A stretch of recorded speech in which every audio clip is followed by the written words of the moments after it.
नमस्कार दोस्तों, आप सभी का मेरे चैनल पे हार्दिक स्वागत है।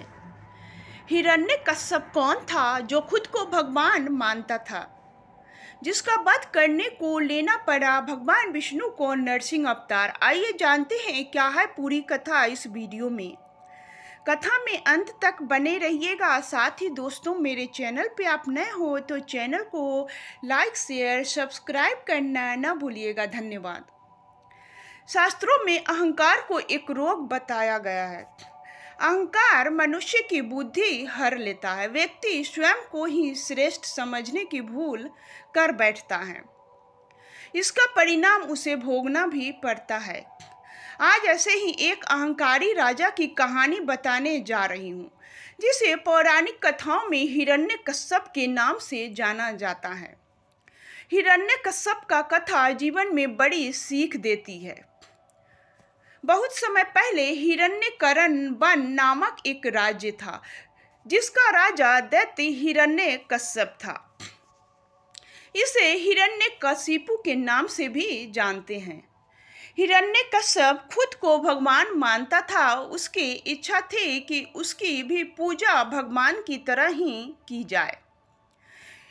हिरण्यकश्यप का एक पुत्र था जिसका नाम प्रहलाद था।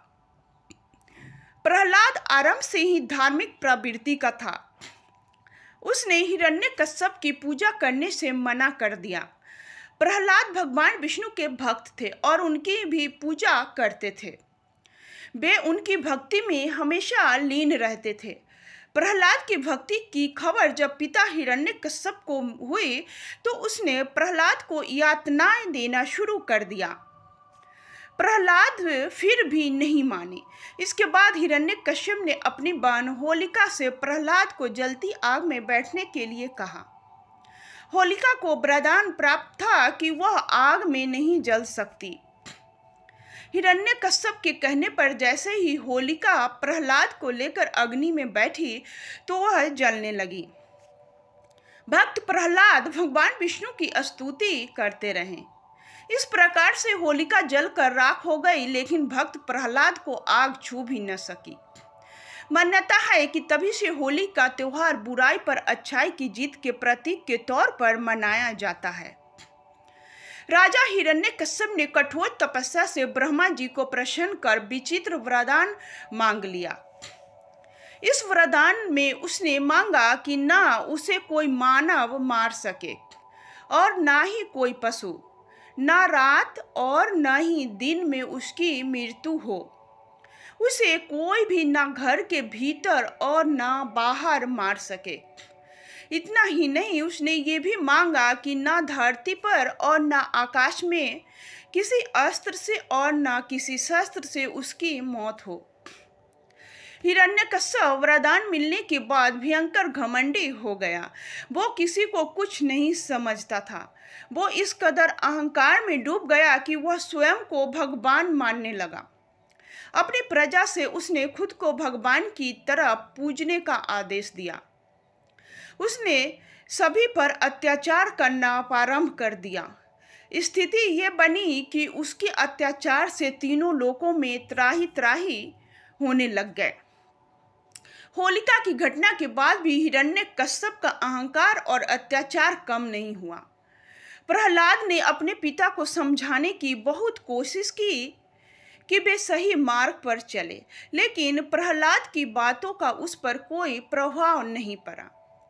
एक दिन उसने प्रहलाद से कहा कि तेरे भगवान हर जगह पे हैं, तो इस स्तंभ में वो क्यों नहीं दिखते हैं। इतना कहते ही उसने उस स्तंभ पर प्रहार किया। तभी स्तंभ में से भगवान विष्णु नरसिंह अवतार में प्रकट हुए, जो आधा मानव आधा शेर का रूप था। उन्होंने हिरण्यकश्यप को उठा लिया और उसे राजमहल की दहलीज पर ले गए। भगवान नरसिंह ने उसे अपनी जांघों पर पटका और उसके सीने को नाखूनों से चीर दिया।